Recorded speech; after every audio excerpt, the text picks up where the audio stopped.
तो बच्चों स्टार्ट करते हैं आज की क्लास। आज की क्लास में हम दो तीन क्वेश्चन करेंगे और उसके बाद एक नया कॉन्सेप्ट सीखेंगे। तो स्टार्ट करते हैं आज की क्लास। आज हम करेंगे क्वेश्चन नंबर 20। ये इम्पॉर्टेंट क्वेश्चन है।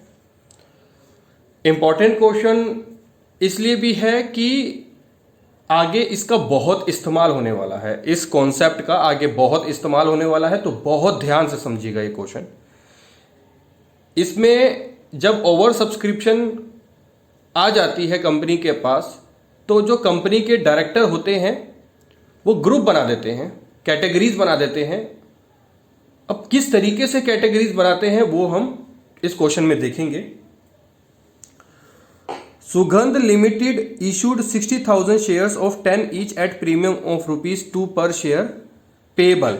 कैसे कैसे पे करना है। एप्लीकेशन के वक्त ₹3 देने हैं, अलॉटमेंट के वक्त ₹5 देने हैं, लेकिन उसके अंदर ₹2 प्रीमियम के इंक्लूड होंगे और बाकी जो ₹4 बच गए वो बैलेंस फर्स्ट और फाइनल कॉल के वक्त एडजस्ट कर लेंगे। जो एप्लीकेशन रिसीव्ड हुई है या हुई थी वो 92,000 की हुई थी, जिससे साफ साफ पता लग रहा है कि 32,000 जो है शेयर्स वो ज़्यादा रिसीव हुए हैं, तो ओवर सब्सक्रिप्शन होगा। अब इस ओवर सब्सक्रिप्शन होने के वजह से डायरेक्टर ने एक ओवर सब्सक्रिप्शन की जो कंडीशन बनी उसका एक समाधान निकाला। समाधान किस तरीके से निकाला? 3 कैटेगरीज बना दी, 40,000, 50,000 और 2,000 की।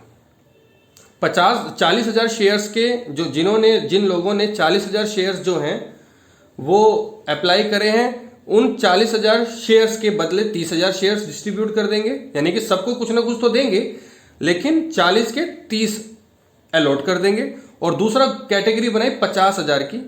जो 50,000 शेयर्स जिन्होंने किए होंगे सेकेंड ग्रुप में, उनको 30,000 शेयर्स अलॉट कर देंगे। बाकी के जो बच्चे 2,000 उसको नील, यानी कि एक तरीके से रिजेक्ट।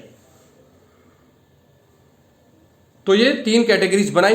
ये 3 कैटेगरीज बनाई है, इसीलिए ये इंपॉर्टेंट क्वेश्चन होता है, क्योंकि इस तरीके के क्वेश्चंस जो हैं एग्जाम्स में काफी बार पूछे गए हैं, तो इसलिए बहुत ध्यान से समझिएगा। ये तो अभी एक बेस है, आगे जब हम इससे रिलेटेड क्वेश्चन करेंगे तो फुल फ्लैश जो हमको मिलेंगे उससे आएंगे। चलो अब पढ़ते हैं आगे। Mohan who had applied for 800 shares in category 1। अब देखो ये लाइन है, इस लाइन का बहुत महत्व है। वो क्या कह रहा है? मोहन एक ऐसा पर्सन है जिसने 800 शेयर अप्लाई किए थे कैटेगरी 1 के हिसाब से। देख, अब जो ये कैटेगरी बनाई गई है, इस कैटेगरी का आगे जो ये सेंटेंस लिखा है इसका बहुत इंपॉर्टेंस है, बहुत ही ज्यादा। तो बहुत ध्यान से समझना। मोहन ने 800 शेयर अप्लाई करे कैटेगरी 1 के हिसाब से, और सोहन को अलॉट किए 600 शेयर्स कैटेगरी सेकंड के हिसाब से। चलो जी, इसको आप समझेंगे, बहुत ध्यान से समझना। ये स्टार इसलिए लगा रखा है कि ये बहुत इंपॉर्टेंट चीज है समझने के लिए, ठीक है। फेल टू पे द अलॉटमेंट मनी। जिन्होंने अलॉटमेंट मनी देने से इनकार कर दिया या फिर दे नहीं सके, देने में असमर्थ हो गए। Calculate amount received on allotment. आपको इस क्वेश्चन के अंदर जर्नल एंट्री नहीं निकालनी। ये बहुत आसान क्वेश्चन बन जाता है इस वजह से, क्योंकि सिर्फ और सिर्फ आपको अलॉटमेंट के वक्त कितना पैसा मिला होगा वो अमाउंट बताना है बस। तो उसकी कैलकुलेशन है, जर्नल एंट्री कोई भी नहीं है। ये आपके लिए बहुत अच्छी बात है। तो एक तरीके से अगर मैं आपको कहूं तो ये एक बेस क्वेश्चन है फुल फ्लैश के क्वेश्चन आने के लिए। चलो जी स्टार्ट करते हैं।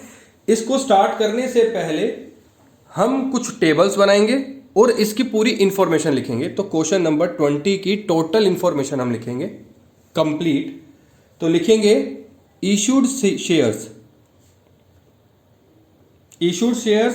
60,000, अप्लाइड शेयर्स 92,000, यानी कि 32,000 का ओवर सब्सक्रिप्शन हो गया। ठीक है, इतनी सी बात समझ में आ गई, ये तो ओके है।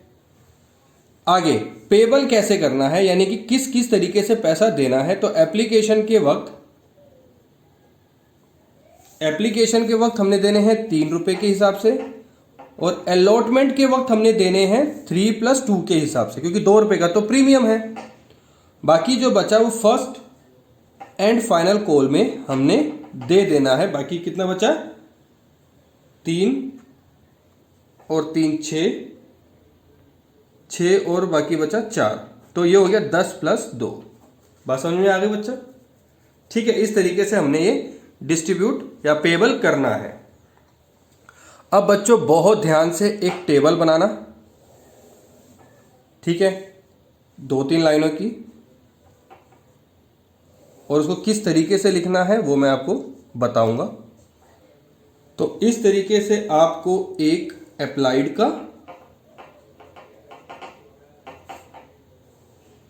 एक अलॉटेड का और एक एप्लीकेशन मनी रिसीव्ड, इस तरीके से एक मनी एडजस्टेड एप्लीकेशन, ये कॉलम, एक कितना हमारे पास पैसा एक्सेस आया, एक अलॉटमेंट ड्यू की, और लास्ट आपका एक्सेस मनी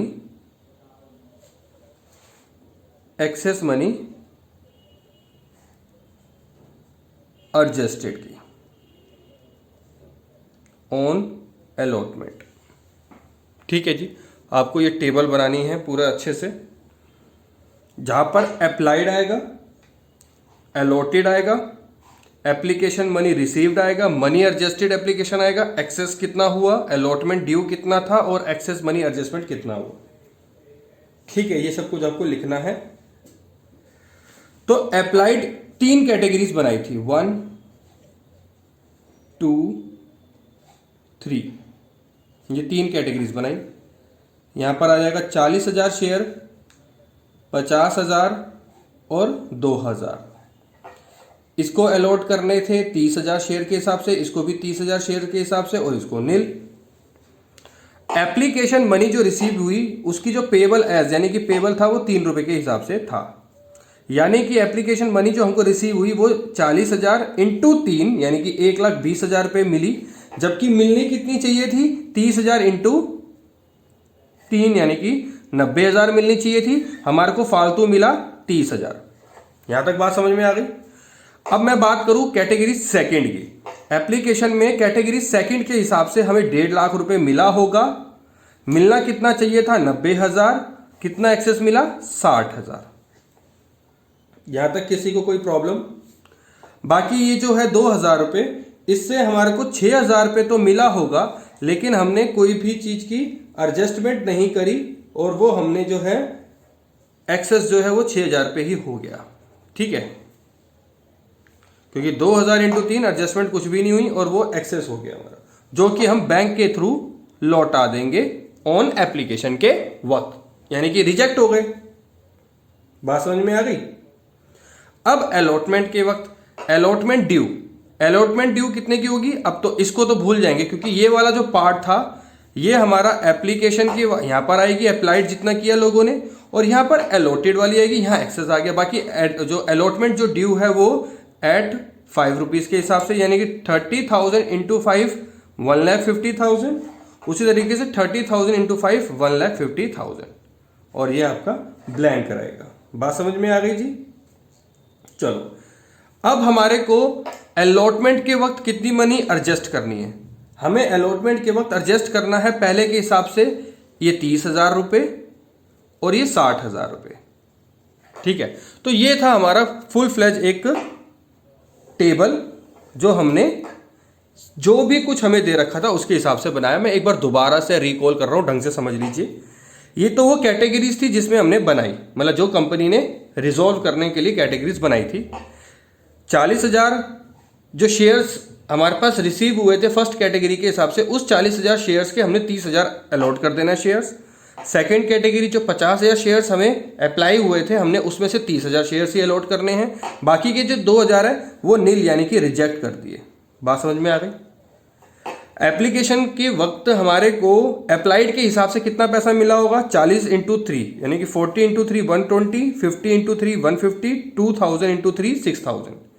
भाई ये जो 6000 थे ये तो हमने रिजेक्ट कर दिए, लेकिन जो हमारे को मिलने चाहिए थे वो हमारे को मिलने चाहिए थे इस 30,000 के हिसाब से। 30,000 इंटू 3 90,000 मिलने चाहिए थे, 30,000 इंटू 3 90,000 मिलने चाहिए। अगर मैं फर्स्ट कैटेगरी के हिसाब से बात करूं तो मेरे पास फर्स्ट कैटेगरी के हिसाब से तो 30,000 रुपये फालतू आ गए, और सेकंड कैटेगरी के हिसाब से 60,000 रुपये फालतू आ गए, और थर्ड कैटेगरी जो थी वो तो हमने बैंक के थ्रू वापस ही कर दी, तो इसलिए हम इसकी ज़्यादा बात भी नहीं करेंगे। अलॉटमेंट के वक्त हमको कितना पैसा मिलना चाहिए, 30,000 इंटू 3 यानी कि 30,000 इंटू 5 1.5 लाख, और 30,000 इंटू 5 1.5 लाख मिलना चाहिए। लेकिन फर्स्ट कैटेगरी के हिसाब से हमने 30,000 देने हैं यानी कि एडजस्ट करने हैं, और सेकंड कैटेगरी के हिसाब से इस 1.5 लाख का 1.5 लाख में से 60,000 रुपए एडजस्ट करने हैं। यानी कि अगर मैं बात करूं हमें मिलना 3 लाख रुपए है, 1.5 प्लस 1.5 3 लाख, और हमें उसमें से 90,000 एडजस्ट करने हैं, जो कि हमारे को एप्लीकेशन के वक्त एक्सेस अमाउंट मिल चुका था। ये बात समझ में आ गई। तो अगर मैं बात करूं तो ये होल जर्नल एंट्री के पॉइंट ऑफ व्यू से पूरा टेबल था, ठीक है। लेकिन जो कि हमारे को यहां पर वो अमाउंट निकालना है जो हमारे को रिसीव हुआ होगा, वो हमें अमाउंट निकालना है। तो वो कैसे निकालेंगे वो अब ध्यान से समझिएगा और ध्यान से देखिएगा, ठीक है जी। या ये तक समझ में आ गया कि 3 लाख रुपए हमारे को अलॉटमेंट के वक्त ड्यू यानी कि मिलने चाहिए, लेकिन मिलेंगे कितने, 2,10,000 रुपए। क्यों? क्योंकि एप्लीकेशन के वक्त ये जो 30,000 जो 60,000 है ये हमें फालतू मिल चुका है। 90,000 ये 6,000 तो हमने उसी वक्त लौटा दिए, तो इसलिए 6,000 का कोई ध्यान नहीं रखा जाएगा। हाँ, ये 90,000 हमें लौटाने हैं अलॉटमेंट के वक्त, तो जब अलॉटमेंट की ड्यूज होंगे तब हम उसमें से 90,000 रुपए एडजस्ट कर लेंगे। तो ये था हमारा टेबल पूरा का पूरा। अब आगे जो मैं आपको समझाने जा रहा हूं वो ध्यान से समझिएगा। जैसे कि मैंने आपको बताया था, मोहन ने अप्लाई किए थे यानी कि एप्लीकेशन के वक्त कैटेगरी 1 के हिसाब से मोहन ने 800 शेयर्स की एप्लीकेशन डाली। अगर कंपनी को मोहन के 800 शेयर मिले हैं कैटेगरी 1 के हिसाब से, तो कंपनी जो है मोहन को कितने शेयर अलॉट करेगी ये निकालना अनिवार्य है, मैंडेटरी है। तभी तो हमारे को पता लगेगा कि मोहन के एप्लीकेशन के वक्त पैसा कितना आया था, और हमने अलॉटमेंट के वक्त उस पर्टिकुलर मोहन का कितना पैसा एडजस्ट करना होगा, इसलिए हमें ये निकालना है। तो चलो जी, यहां पर मैं ये 2 बॉक्स बना देता हूं, एक मोहन के लिए और एक सोहन के लिए, क्योंकि दोनों ऐसे ये व्यक्ति हैं जिन्होंने बीच मझधार में आकर कंपनी को धोखा दे दिया, ठीक है जी, मोहन और सोहन। चलो जी, अब ध्यान से समझिएगा। मोहन एक ऐसा व्यक्ति है जिसने अप्लाई किए थे 800 शेयर, और सोहन एक ऐसा व्यक्ति है जिसको अलॉट किए थे 600 शेयर। 600 शेयर ही अलॉट किए थे, हाँ जी 600 शेयर्स अलॉट किए थे। चलो जी, यहां तक ये बात समझ में आ गई। अब मेरी बात ध्यान से सुनना। मोहन ने अगर 800 शेयर अप्लाई किए थे तो कंपनी के द्वारा, ये कैटेगरी 1 के हिसाब से है, ये भी ध्यान से समझ लीजिए, कैटेगरी 1, और ये कैटेगरी 2 के हिसाब से है। कैटेगरीज जरूर दे रखी होंगी, अगर इस तरीके का क्वेश्चन आएगा, कैटेगरी बनी हुई होगी तो ये कैटेगरी लिखी भी होगी कि किस कैटेगरी के हिसाब से मोहन को अप्लाई या अलॉट किए गए, सोहन को अलॉट या अप्लाई किए गए। चलो, मोहन ने एप्लीकेशन के वक्त अप्लाई किए 800 शेयर, और अलॉटमेंट के वक्त मोहन ने धोखा दे दिया। तो अब मुझे ये बात पता करनी है कि मोहन के एप्लीकेशन के वक्त कितना पैसा एक्स्ट्रा आया। अब ये कैसे पता लगाओगे? उसको पता लगाने के लिए आपको कंपनी के द्वारा मोहन को कितने शेयर्स अलॉट किए गए वो निकालना होगा। तो हमें अलॉटमेंट शेयर्स निकालने हैं मोहन के, जिसका फॉर्मूला होगा अलॉट अपॉन में अप्लाइड इनटू जो ये एप्लीकेशन इसने डाली।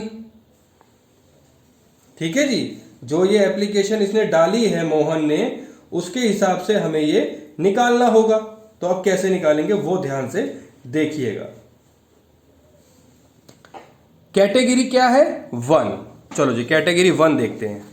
इंपॉर्टेंट है जी, बहुत इंपॉर्टेंट है, 2-2 3-3 स्टार लगा रहा हूं। ये ध्यान से समझना, जब भी कभी ऐसी कंडीशन आ जाए तो आपको इस फॉर्मूले को रख कर अलॉटमेंट शेयर्स या अलॉटेड शेयर्स निकालने होंगे। अलॉटेड शेयर निकालने का फॉर्मूला अलॉटेड अपॉन में अप्लाइड इनटू एप्लीकेशन जो इसने डाली। तो देखो जी कैटेगरी 1, ये जो 40,000 है ये एप्लीकेशन रिसीव हुई और अलॉट कितने किए गए 30,000। तो देखो जी अलॉट कितने किए गए 30,000, अप्लाई कितने किए गए थे फर्स्ट कैटेगरी के हिसाब से 40,000 इंटू 800 शेयर की एप्लीकेशन जो थी वो मोहन ने डाली थी। ठीक है, कैटेगरी फर्स्ट के हिसाब से 30,000 शेयर्स अलॉट किए गए 40,000 में से। तो काटो जी, 2 जीरो से जो 2 जीरो कट गई, 2 जीरो से 2 जीरो कट गई, 4 से कट गया 2, तो यानी कि 600 शेयर्स जो हैं अलॉट किए गए होंगे मोहन को। बात समझ में आ गई? 600 शेयर्स अलॉट किए गए होंगे मोहन को। अब सोहन को अलॉट कर दिए गए 600 शेयर्स। तो अब ये बताओ कि सोहन ने एप्लीकेशन के वक्त कितनी शेयर्स के लिए एप्लीकेशन डाली होगी? भाई सोहन ने एप्लीकेशन के वक्त कितने शेयर्स की एप्लीकेशन डाली होगी ये हमें कहां पता है? तो हमको एप्लीकेशन यानी कि एप्लीकेशन निकालनी है किसकी? सोहन के, जिसका फॉर्मूला होगा अप्लाइड अपॉन में अलॉटेड इनटू अलॉटेड, जो अलॉटमेंट जो भी की गई है, जो इसने जिसको मतलब जो सोहन को अलॉट किए गए हैं। तो अप्लाइड कितने किए गए? सेकंड कैटेगरी के हिसाब से एप्लीकेशन की कितनी वो थी? सेकंड कैटेगरी के हिसाब से जो एप्लीकेशन जो 50,000 एप्लीकेशन थी उसको 30,000 दिए गए। तो 50,000 एप्लीकेशन के 30,000 अलॉट किए गए इनटू इसको अलॉट किए गए 600। 2 जीरो से ये 2 जीरो, 2 जीरो से ये 2 जीरो, तो ये 3 से गया 2, तो आगे 1000 शेयर्स। यानी कि सोहन एक ऐसा व्यक्ति है जिसने एप्लीकेशन के वक्त 1000 शेयर्स अप्लाई किए गए होंगे। ठीक है नहीं, सोहन ने एप्लीकेशन के वक्त 1000 शेयर अप्लाई किए और मोहन ने एप्लीकेशन के वक्त 800 शेयर अप्लाई किए गए थे, लेकिन कंपनी के द्वारा कितने अलॉट किए गए ये नहीं पता, तो उसको हमने ये निकाल दिया। तो ये फॉर्मूला ध्यान रखना जी, अगर आपको अलॉटेड शेयर निकालना है तो अलॉटेड अपॉन में अप्लाइड इनटू एप्लीकेशंस जितनी उसने डाली, और अगर आपको एप्लीकेशंस यानी कि अप्लाइड जो उसने एप्लीकेशन के वक्त जितने एप्लीकेशंस डाली थी उसको निकालना है, तो जितने अप्लाइड किए गए कैटेगरी सेकंड के हिसाब से अप्लाइड कितने किए गए कंपनी के द्वारा 50,000 एप्लीकेशन के 30,000 अलॉट किए गए, तो 50,000 अपॉन में 30,000 इंटू जितने उसको अलॉट किए गए थे। तो ये कट कुटाकर आंसर आ गया 1000। तो अगर मैं बात करूं मोहन की, मोहन ने अप्लाई किए थे 800 शेयर्स कंपनी के द्वारा, companies allot to him 600 shares. उसी तरीके से अगर मैं सोहन की बात करूं, सोहन ने एप्लीकेशन के वक्त अप्लाई किए गए थे 1000 शेयर्स और कंपनी के द्वारा अलॉट किए गए 600 शेयर्स। तो चलो जी अब हम इसका ये देखते हैं कि मोहन के कितने पैसे एक्स्ट्रा आए एप्लीकेशन के वक्त और सोहन के कितने पैसे एक्स्ट्रा आए एप्लीकेशन के वक्त। चलो जी, अगर मैं बात करूं एप्लीकेशन के वक्त, एप्लीकेशन जो रिसीव्ड हुई मोहन की वो कितने के हिसाब से हुई? 800 के हिसाब से, 800 इंटू 3, क्योंकि 3 की कॉल थी, यानी कि 2400 रुपए हमारे पास मोहन के आए। जबकि आने कितने चाहिए थे,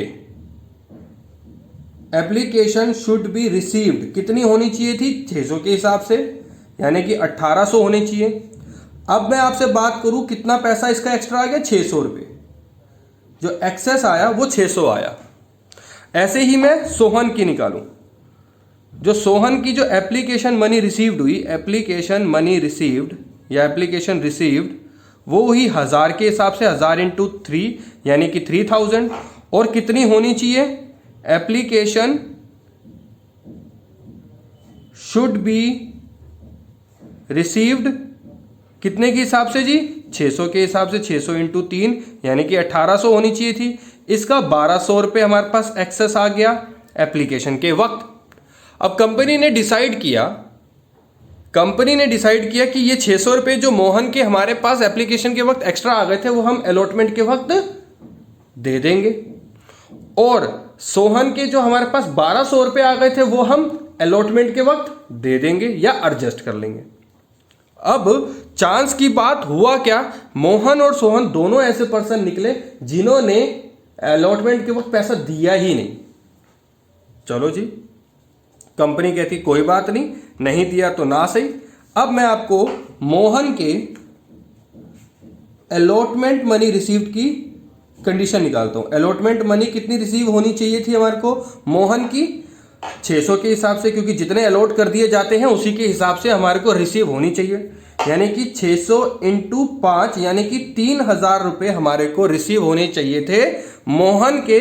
और उसमें से एक्सेस मनी जो हमारे को पहले से ही रिसीव हो चुकी है 600, ये हमें एडजस्ट करने थे। तो अगर मैं बात करूं कुल मिला के तो 2400 रुपये हमारे को मिलने चाहिए थे मोहन के अलॉटमेंट के वक्त। बात समझ में आ गई, मोहन के 2400 रुपये अलॉटमेंट के वक्त मिलने चाहिए थे। अब मैं सोहन का निकालता हूं, सोहन अलॉटमेंट मनी रिसीव्ड, इसके कितने मिलने चाहिए थी, इसको कितने अलॉट किए गए, 600, इसको भी 600 करें तो 600 इंटू 5 यानी कि 3000, और एक्सेस इसका कितना आ गया था हमारे पास जी, 1200 रुपये एक्सेस आ गया था, वो एडजस्ट करेंगे तो इसके हमारे को 1800 रुपये आने चाहिए थे। इसके 2400 आते और इसके 1800 आते अलॉटमेंट के वक्त, जो कि नहीं आए।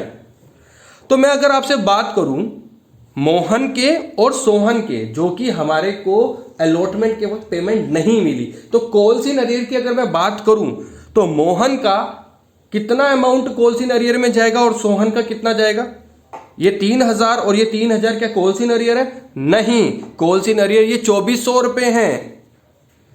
कॉल्स इन अरियर्स ये 2400 रुपये हैं जो कि हमारे को रिसीव नहीं हुए, क्योंकि 600 तो हमारे को पहले से ही मिल चुके थे। और ये कॉल्स इन अरियर हैं सोहन के, जो हमारे को अलॉटमेंट के वक्त मिलने तो थे लेकिन नहीं मिले। हमें मिलने कितने थे, 3000, 1200 रुपये जो हमारे को पहले से एक्सेसली एप्लीकेशन के वक्त मिल चुके हैं, उसको एडजस्ट करने के बाद 1800 मिलने चाहिए थे जो कि नहीं मिले। बात समझ में आ गई इतनी सी, पक्का समझ में आ गई। तो चलो जी, अब मैं आपको जो चीज समझाने जा रहा हूं कि हमको अलॉटमेंट के वक्त ये जो पूरी कैटेगरीज थी, ये पूरी कंडीशन थी, ये हमारे आगे क्वेश्चंस में काम आएगी, इसलिए इसको बहुत ध्यान से, ये फॉर्मूले जो हैं, अलॉट एप्लीकेशन अप्लाइड दे रखा होगा तो अलॉट निकालना होगा, अलॉट दे रखा होगा तो अप्लाइड निकालना होगा, ये फॉर्मूले हैं। इस फॉर्मूले को बहुत दिमाग में अपना घुसा लो, एकदम सेट कर लो, क्योंकि ये बहुत यूज होने वाले। तो ये बात समझ में आ गई। अब मैं आपको वो अमाउंट निकालने देने जा रहा हूँ, समझाने जा रहा हूँ जो हमारे को अलॉटमेंट के वक्त रिसीव होने चाहिए। तो चलो जी, अलॉटमेंट की जो ड्यूज हैं, अलॉटमेंट ड्यू, अब एक बात बताओ, अलॉटमेंट की जो ड्यूज होगी वो किसके हिसाब से होगी, 60,000 के हिसाब से, क्योंकि 60,000 के हिसाब से तो अलॉट है, मतलब कंपनी को जो एक्सेसली मिले भी हैं तो वो वापस करने हैं, तो 60,000 के हिसाब से होगी, 60,000 शेयर्स के हिसाब से कितने मिलने चाहिए, 60,000 इंटू 5, क्योंकि जो कॉल्स हैं वो 5 रुपए की है, और बैंक में जो पैसा आता है वो प्रीमियम इंक्लूड करके आता है, तो बैंक की जो एंट्री होती है वो प्रीमियम को सेपरेटली करके नहीं आती। तो 60,000 इंटू 5 यानी कि 3 लाख रुपए आने चाहिए थे, ठीक है जी। अब ये 3 लाख रुपए तो आए नहीं। अब इस टेबल को देखिए, इस टेबल को अच्छे से देखिए, मैं इसकी बात करूंगा। 3 लाख रुपए आने चाहिए थे, ये ड्यूज थे। 90,000 रुपए एक्सेस ली हमारे को एप्लीकेशन के वक्त, यानी कि ये जो एक्सेस हुए हैं ये 30,000 और 60,000 जो ये एक्सेस हुए हैं, ये हमारे को एप्लीकेशन में जो हुए थे, ये हमको एडजस्ट करने थे अलॉटमेंट के वक्त। यानी कि अगर मैं बात करूं 3 लाख रुपए में से 90,000 रुपए तो हमें माइनस करने होंगे जो हमारे को एक्सेसली रिसीव हो चुके थे। बात समझ में आ गई? तो मैं यहां पर लिखूंगा less excess money received on application. Application के वक्त जो हमारे को एक्सेस मनी मिली थी वो हमने एडजस्टमेंट करनी थी अलॉटमेंट के वक्त। बात समझ में आ गई? तो 2,10,000 रुपये हमारे को मिलने थे। लेकिन अब हुआ क्या, ये जो 90,000 रुपये हमारे को एडजस्ट करने थे, अब 2 व्यक्ति ऐसे निकल गए। देखो जी, ये चार्ट देखना अच्छे से, ये वाला। अब जो ये हमारे को 90,000 शेयर्स जो हैं, जो ये 90,000 शेयर्स करो, जो 90,000 रुपये जो हैं ये हमारे को एडजस्ट करने थे। इस 90,000 रुपये के अंदर इसके ये 1800 यानी कि 600, सॉरी ये 600 और ये 1200, ये हमारे इंक्लूड है। 90,000 रुपये के अंदर ये 600 और 1200 इंक्लूड है।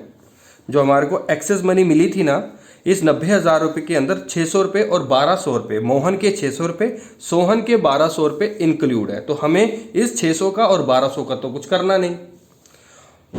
ठीक है, क्यों नहीं करना? क्योंकि ये जो 600 और जो 1200 रुपये हैं ये हमने मोहन के अलॉटमेंट के वक्त एडजस्ट कर लिए तो कि 2400 बने, और सोहन के अलॉटमेंट के वक्त एडजस्ट कर लिए 1200 रुपये जो कि 1800 बने। अब ये जो 90,000 रुपये हैं जो कि हमें लौटाने थे, ये तो हमने मतलब देने थे, रिटर्न करने थे, तो ये तो आएंगे ही नहीं।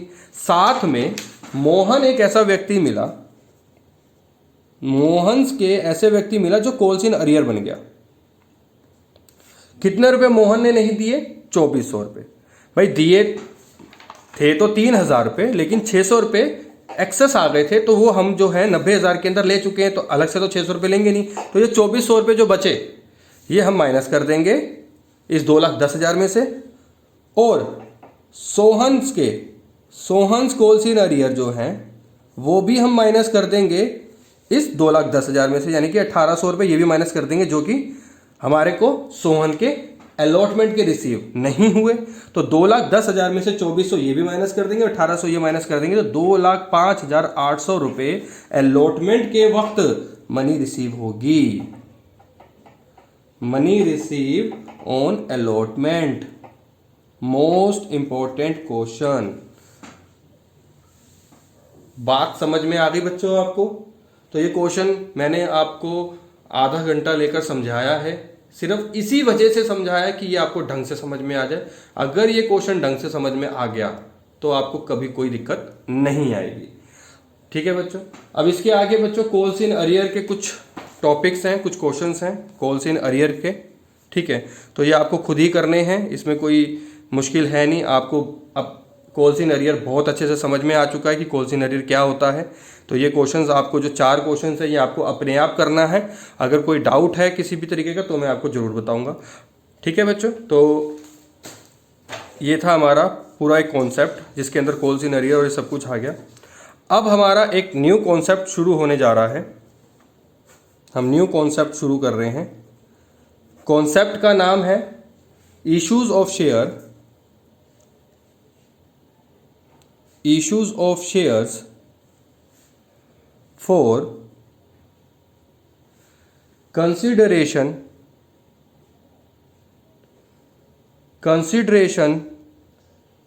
other than cash। ठीक है बच्चों, ये हमारा न्यू टॉपिक है, न्यू कॉन्सेप्ट है। इसको बहुत ध्यान से सुनिएगा पहले, इसका मतलब क्या है, तभी आपको समझ में आएंगी कुछ बातें। अभी तक जो हमारी पिछली क्लासेस हुई हैं और जो आज का एक क्वेश्चन था, इन क्वेश्चनों में हमने ये पढ़ा कि कंपनी जो है लोगों को शेयर्स जो है इशू करती है और जो लोग हैं उस शेयर्स के बदले कंपनी को पैसा देती है। अभी तक तो हम यही कॉन्सेप्ट पढ़ रहे थे। अब कुछ ऐसे शेयर्स इशू करती है कंपनी और वो पब्लिक नहीं होती, वो जनरल पब्लिक नहीं होती, वो वेंडर्स होते हैं जिनसे कोई मशीनरी खरीदी हुई होती है या पूरा का पूरा एक बिजनेस खरीदा हुआ होता है। उस एडजस्टमेंट करने के लिए उस चीज को एडजस्टमेंट करने के लिए कंपनी जो है शेयर्स इशू करती है। सपोज इन केस एक ये कंपनी है, ठीक है, और ये एक वेंडर है, एक या दो वेंडर है, ठीक है। अब कंपनी ने इनसे एक मशीनरी खरीदी जिसकी कॉस्ट थी 5 लाख रुपए, ठीक है। अब कंपनी कहती है यार मैंने तुमको 5 लाख रुपए देने हैं, मेरे पास 5 लाख रुपए तो है नहीं, तो आप ऐसा करिए, आप मेरे से उस 5 लाख रुपए के शेयर्स खरीद लीजिए या शेयर्स ले लीजिए, नोट खरीद लीजिए, खरीदेंगे नहीं, ले लेंगे। यानी कि इस 5 लाख रुपए की जो मशीनरी है जो ये कंपनी ने ली थी, उसके पैसे के बदले शेयर्स दे दिए कंपनी ने अपने। तो जब इस तरीके के जो क्वेश्चंस आते हैं जहां पर वेंडर आ जाते हैं, तो उस तरीके के क्वेश्चंस को या उस तरीके के क्वेश्चंस की जर्नल एंट्री क्या होती है उसको समझिएगा।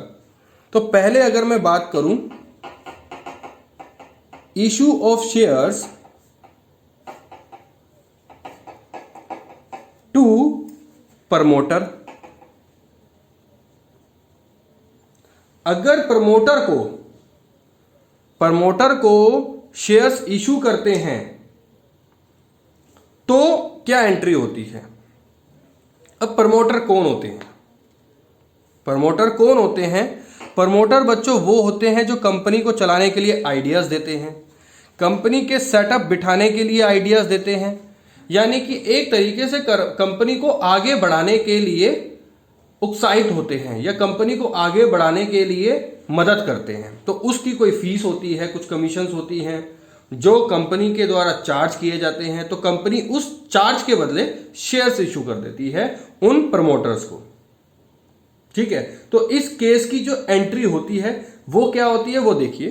तो पहला हमारा जो था issue of shares to promoter, तो इस तरीके की एंट्री जो जर्नल एंट्री होगी वो होगी इनकॉर्पोरेशन एक्सपेंस, है तो एक्सपेंस ही ना प्रमोटर के लिए, टू शेयर्स कैपिटल अकाउंट। तो इसकी जो नरेशन होगी वो लिखिए being share issued to promoters, ठीक है बच्चों। तो ये पहले टॉपिक का issue of shares to promoter, पहले टॉपिक का ये पहली जर्नल एंट्री है। 3 टॉपिक है, तीनों को बहुत ध्यान से समझिएगा, ठीक है। Issue of share for consideration other than cash का मतलब तो समझ में आ गया। उसका जो पहला टॉपिक है कि हमने प्रमोटर को शेयर्स इशू करे, तो उसकी journal entry incorporation expenses account debit to shares capital account, बात समझ में आ गई। चलो इसी का ही सेकंड टॉपिक,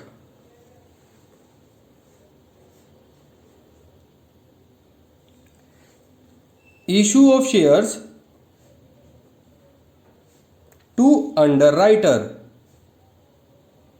अब मैंने आपको प्रमोटर का मतलब समझा दिया, अब आपको अंडरराइटर का मतलब समझाता हूं। अंडरराइटर कौन से होते हैं? देखो बच्चों, एक केस हमने पढ़ा था अंडर सब्सक्रिप्शन का एक केस हमने पढ़ा था,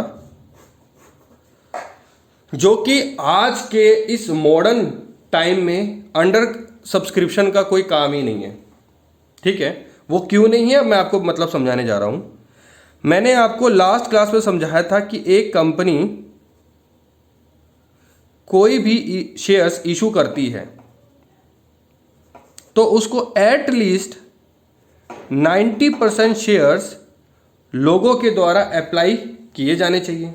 नहीं, अगर 80% किए गए तो उस कंपनी को सारे शेयर्स लौटाने पड़ते हैं या सारा पैसा लौटाना होता है जो कंपनी ने रिसीव किए हुए होते हैं।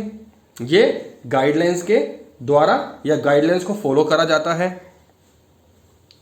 तो आजकल ऐसा होता नहीं है वैसे, क्योंकि कंपनी जो है ऐसे लोगों को जो एक बहुत बड़े इंस्टीट्यूशन चलाने वाले होते हैं या बहुत बड़े एक तरीके से मैं कहूँ इन्वेस्टर्स होते हैं, बहुत बड़े आदमी होते हैं, अमीर होते हैं, उनको एक तरीके से अपने शेयर जो कम उनको रिसीव हुए होते हैं, जैसे कि suppose in case 10,000 shares issue किए थे और 8,000 शेयर्स ही जो हैं लोगों के द्वारा अप्लाई किए गए। तो अगर मैं बात करूं 2,000 शेयर्स अभी कम है, जिसके हिसाब से सेबी के रूल्स के हिसाब से ये शेयर्स सारे वापस करने पड़ेंगे। लेकिन कंपनी एक ऐसे इंस्टीट्यूशन को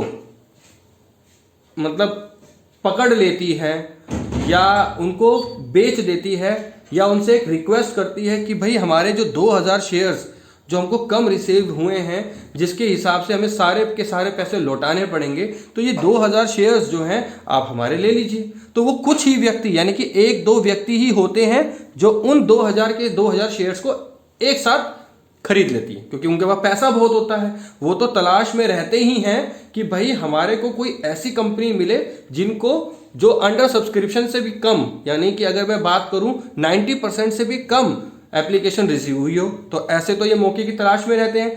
अब इस चीज के बदले जो होता है इनको कमीशन मिलती है, इनको कमीशन दी जाती है इन 2,000 शेयर्स की कंपनी के द्वारा, जो कि कंपनी के कंपनी को इन्होंने तो बचा लिया ना, 2,000 शेयर्स खरीदकर कंपनी ने तो बचा लिया।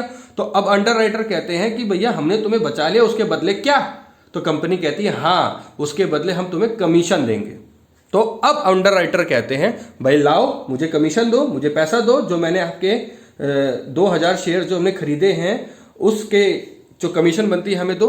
अब इस केस में कंपनी कहती है यार हमारे पास पैसा तो है नहीं, आप एक काम करिए, उस कमीशन के जो पैसे, जो कमीशन जो हमारा बन रहा है, जो हमने आपको पैसे देने हैं, उन पैसों के भी हमसे शेयर्स ले लीजिए, उन पैसों के भी हमसे शेयर्स ले लीजिए। तो उसकी 2 एंट्री होगी। तो 2 एंट्री कौन सी होगी? पहले लिखिए अंडर राइटर कमीशन,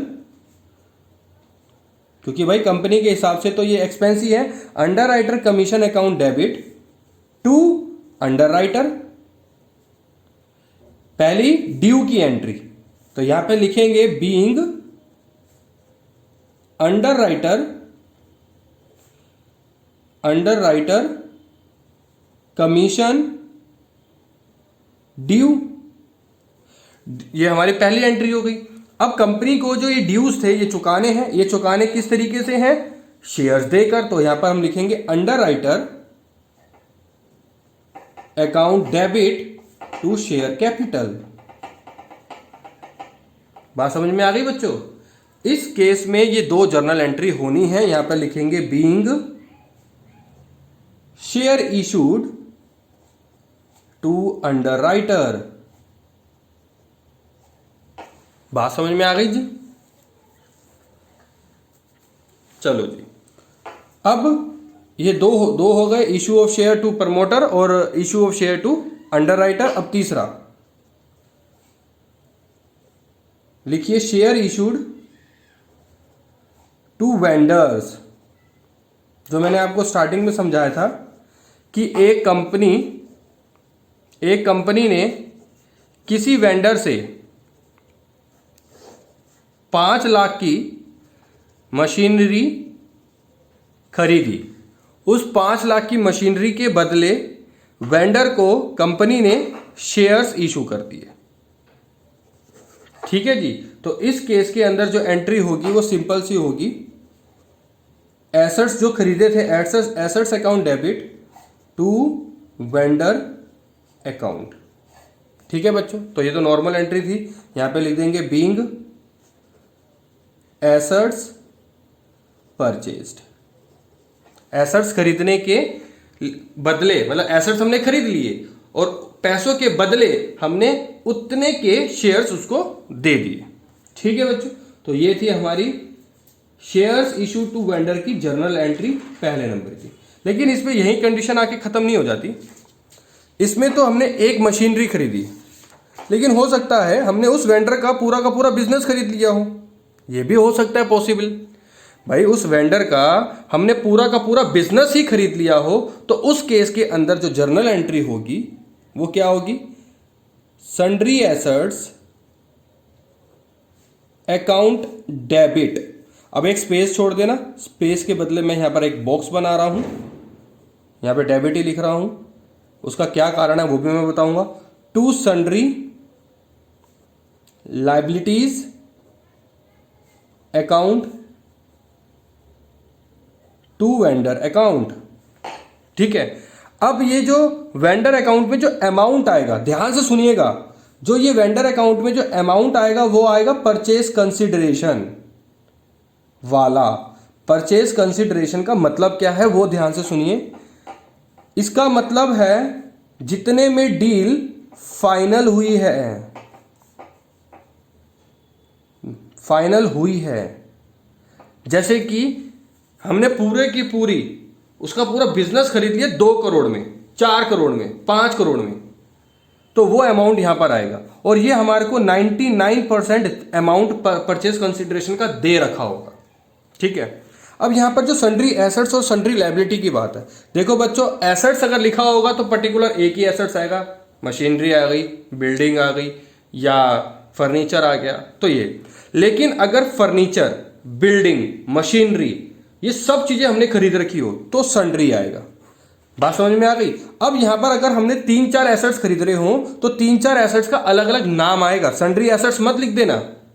हाँ, अगर सन्ड्री एसेट्स आपको वैल्यू दे रखी हो तो सन्ड्री एसेट्स ही आएगा। लेकिन अगर सन्ड्री एसेट्स की जगह आपको लिखा हो बिल्डिंग 2 लाख रुपए की, मशीनरी 10 लाख रुपए की, फर्नीचर 5 लाख रुपए का, एसी इतने लाख रुपए का, मतलब अगर आपको अलग अलग सब एसेट्स की वैल्यू दे रखी होगी तो आपको सारे अलग अलग नाम के साथ अमाउंट मेंशन करने होंगे। उसी तरीके से सन्ड्री लायबिलिटीज के भी, जैसे कि बिल्स पेबल, सन्ड्री क्रेडिटर्स, इस तरीके से जो अलग अलग दे रखा होगा तो आपको अलग अलग ही मेंशन करना होगा। हाँ, अगर sundry asset sundry liability direct दे रखा होगा तो बात एक अलग है। लेकिन अगर आपको अलग अलग दे रखा होगा तो आपको ये अलग अलग ही लिखना होगा, मेंशन करना होगा। आपको सन्ड्री लायबिलिटी, सन्ड्री एसेट्स तब नहीं लिखने होंगे जब सारी चीजें अलग अलग मेंशन होंगी। समझ में आ गई? चलो, अब इन केस में होगा भी क्या, कभी कभार होगा क्या, क्रेडिटर का अमाउंट और डेबिट का अमाउंट मैच नहीं करेगा। अगर तो क्रेडिट का अमाउंट ज्यादा हुआ तो बैलेंस करने के लिए डेबिट में हमको कुछ बैलेंसिंग फिगर लिखनी होगी, और अगर तो डेबिट का अमाउंट ज्यादा हुआ एज कंपेयर टू लायबिलिटी यानी कि क्रेडिट के, तो आपका जो बैलेंसिंग फिगर बचेगा वो नीचे बचेगा, यानी कि क्रेडिट में बचेगा। अगर आपका क्रेडिट अमाउंट ज्यादा हुआ as compare to debit amount, तो आपका जो डेबिट में बैलेंसिंग फिगर बचेगा उसको लिखेंगे गुडविल अकाउंट डेबिट। बात समझ में आ गई? और अगर आपका डेबिट का अमाउंट ज्यादा हुआ एज कंपेयर टू क्रेडिट, तो आपको उस बैलेंसिंग फिगर की जगह लिखना होगा कैपिटल रिजर्व अकाउंट। बात समझ में आ गई बच्चों? तो ये दोनों चीजें बहुत ध्यान में रखना। एक ना एक चीज तो आपको निकालनी ही होगी, या तो आपका क्रेडिट का अमाउंट ज्यादा हुआ तो गुडविल निकलेगा, और अगर डेबिट का अमाउंट ज्यादा हुआ तो आपका कैपिटल रिजर्व निकलेगा। बात समझ में आ गई? और इसी में कुछ फॉर्मूले भी आपसे पूछे जाते हैं। वो फॉर्मूले क्या है मैं आपको बता देता हूं। नेट एसेट्स का जो फॉर्मूला होता है वो होता है sundry assets minus sundry liabilities. तो ये फॉर्मूले याद रखना जी, कुछ क्वेश्चंस में पूछे जाएंगे या निकालने होंगे। और गुडविल निकालने का formula purchase consideration minus net assets, और कैपिटल रिजर्व निकालने का formula net assets minus purchase consideration. तो ये बच्चों 3 फॉर्मूले हैं जो कि आपको अपने माइंड में रखने ही रखने हैं। बात समझ में आ गई बच्चों? तो ये थी हमारी दूसरी एंट्री, और इसकी एक और एंट्री है, last entry, vendor account debit to, क्योंकि अब पेमेंट की बारी भी तो आएगी ना। वेंडर अकाउंट डेबिट टू कैश अकाउंट, अगर कुछ दे रखा हो, if any, to bank account if any, to bills payable account if any, to share capital, ये तो दे ही रखा होगा, और to SPR security premium reserve if any. अगर ये सब चीज़ों में कुछ दे रखा होगा तो आपको ये डालना होगा, ठीक है जी। और एक लास्ट वर्किंग नोट जरूर बनेगा इस एंट्री के बाद, और वो जो वर्किंग नोट बनेगा वो बहुत ही ज़्यादा कंपलसरी और मैंडेटरी होगा, तो वो बनाना ही बनाना है। और वो किस लिए निकालना है? नंबर ऑफ शेयर्स के लिए। नंबर ऑफ शेयर्स निकालने के लिए आपका जो फॉर्मूला होगा वो होगा अमाउंट पेबल टू वेंडर, यानी कि जितना वेंडर को अमाउंट पे करना है, अपॉन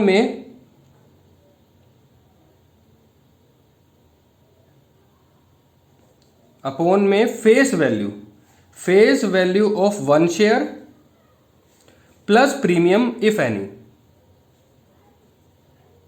ठीक है जी। अमाउंट पेबल टू वेंडर, जितना अमाउंट देना है, अपॉन में face value of 1 share, 1 share की जो फेस वैल्यू, जैसे कि सपोज इन केस 10 रुपए है, और प्रीमियम सपोज इन केस 2 रुपए है, तो फेस वैल्यू प्लस प्रीमियम यानी कि 10 प्लस 2 12 आ जाएगा, और जितना उसको देना है अमाउंट पेबल टू वेंडर, उससे हमारा नंबर ऑफ शेयर निकल के आएगा। अगर प्रीमियम नहीं दे रखा होगा तो फेस वैल्यू ऑफ 1 शेयर की यानी कि 10 का 10 लेना है। अगर 2 करोड़ रुपए जो है देने हैं हमारे को वेंडर को, तो 2 करोड़ अपॉन में 10 रुपए, 10, हाँ, एक की शेयर की वैल्यू 10 है, तो 10 से 2 करोड़ यानी कि 20 लाख शेयर्स हमारे को, मतलब नंबर ऑफ शेयर्स निकल के आएंगे 20 लाख।